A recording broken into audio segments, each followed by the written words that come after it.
Bonjour, bon après-midi à tous. C'est vraiment un très grand plaisir et un honneur d'être invité au symposium et je remercie M. Serge Lamala pour son invitation. Donc, Madame la Présidente, Professeur, j'ai beaucoup apprécié votre présentation. Mesdames et Messieurs, Monsieur le représentant de l'UNESCO, chers amis, je viens avec vous, ici devant vous en toute humilité. Je suis au Cameroun que depuis peu, mais je me suis intéressée à la cuisine camerounaise du point de vue du géographe culturel que je suis. Est-ce qu'on pourrait mettre la présentation? Merci. La première chose que j'ai faite avec M. Lemalin, ça a été de faire une carte qui essayait de localiser, qui localise en fait tous les produits, enfin une partie, parce que je sais qu'il y en a beaucoup plus, des produits phares au Cameroun, avec 3 légendes, les IGP qui sont protégés, donc avec le miel blanc et le poivre du Punjab, mais aussi toutes les IG qui sont en cours, qui font aujourd'hui une attention particulière, que ce soit la crevette du Cameroun, le manioc de Yabassi, l'ananas de Bafia, le pain Kuba, l'avocat Bumba. Vous voyez, ils sont au nombre d'une trentaine, répartis sur tout le territoire. Je suis partie à la découverte des paysages de ces produits, car je suis convaincue que la qualité des produits correspond aussi à la qualité des paysages. On va commencer par la Damawa, avec son bœuf Kidali, qui est le produit d'un mélange en fait de 2 races, mais qui est devenue une race indigène, qui aujourd'hui produit le fameux kiwichi, qui est apprécié de tous, un produit qui a été élaboré pour pouvoir conserver d'abord la viande, mais qui est devenu un produit extrêmement prisé. Un peu plus au nord,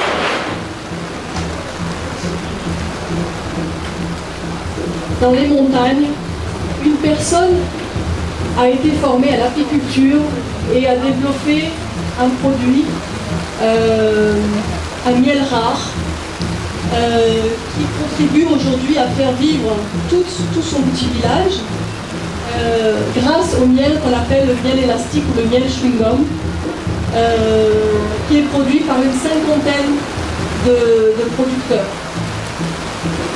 La communauté arrive à se développer grâce à... Et vous verrez par exemple la concession d'un des producteurs, celui qui est à l'origine du projet. Donc vous voyez que les paysages, les produits qui sont issus de ces paysages peuvent véritablement améliorer les conditions de vie, mais surtout passionner les personnes qui sont à l'origine de ces productions. Car sans passion, il est difficile de véritablement avoir un but de s'engager dans d'autres produits.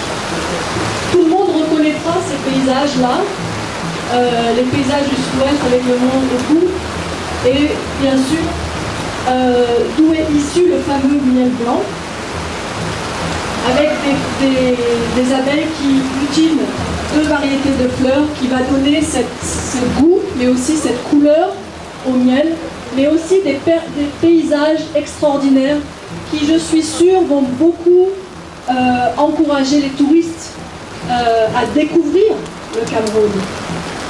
Et donc, aussi tout l'environnement, toute la biodiversité qui est liée à la qualité du produit qui est produit. Donc, les producteurs produisent de manière encore extrêmement traditionnelle, qui ajoute aussi cette valeur à ce miel qui aujourd'hui a dépassé les frontières du Cameroun. Voilà le miel. Prochain. En périphérie du Mont Oku, on trouve un autre produit rare, qui est en tout cas original.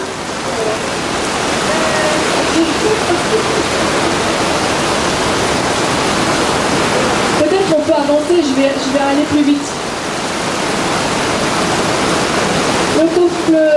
coffee, hein, un produit qui est né de comment dire, d'un café qui pousse près de l'arbre à cola, qui lui donne une saveur et une texture aussi différente. Je pense que tu peux avancer les plantations de poivre. Vas-y Daniel, avance. Le riz d'Ondop. Et vous voyez qu'à mesure le littoral, le bord de la mer avec les crevettes de Kribi, les crevettes du Cameroun, pardon. Avance. Les paysages ignames qui sont vraiment caractéristiques du Cameroun, avec l'igname blanche, mais aussi l'igname violette, mais l'igname blanche levée, qui est un vrai trésor pour les villageois. Avance plus vite. Et puis, bon, l'échalote.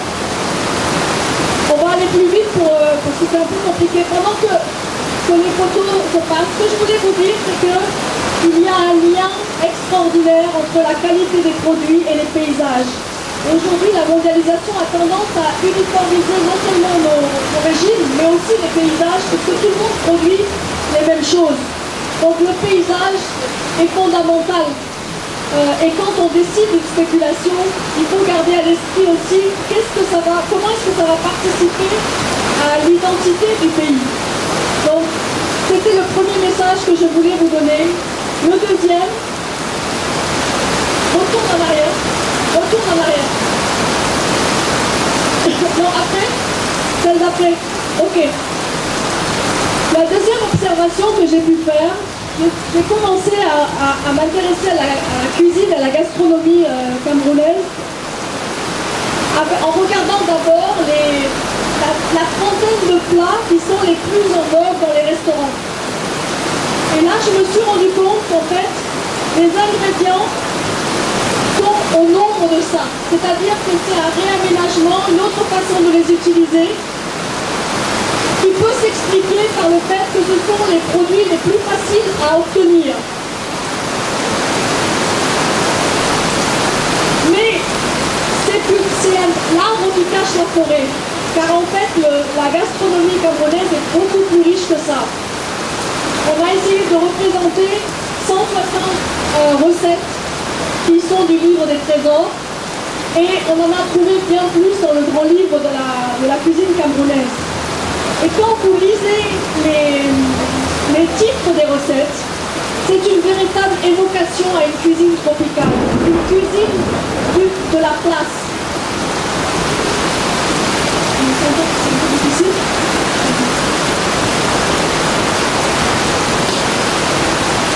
Et je pense qu'une cuisine comme ça peut faire beaucoup d'envieux, puisque c'est quelque chose qui est vraiment ancré dans le local, ancré dans la nature, dans les forêts, dans les jardins, dans les bords de mer, dans les plantations même.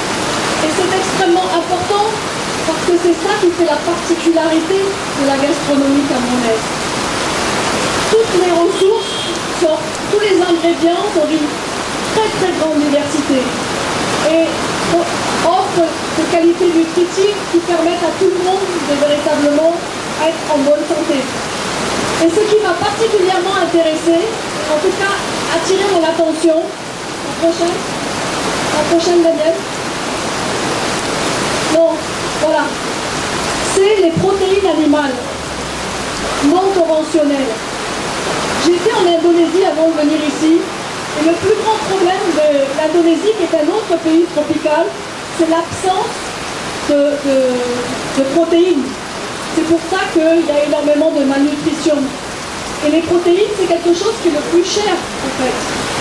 Et le Cameroun est quand même doté d'une grande abondance dans cette diversité de protéines animales et végétales qui permet à tout et chacun d'être en bonne santé. Et la carte à jouer est double pour le Cameroun. C'est une cuisine tropicale dans zone tropicale. Et il est important aujourd'hui, je pense, de revenir à la géographie pour justement faire jouer cette carte.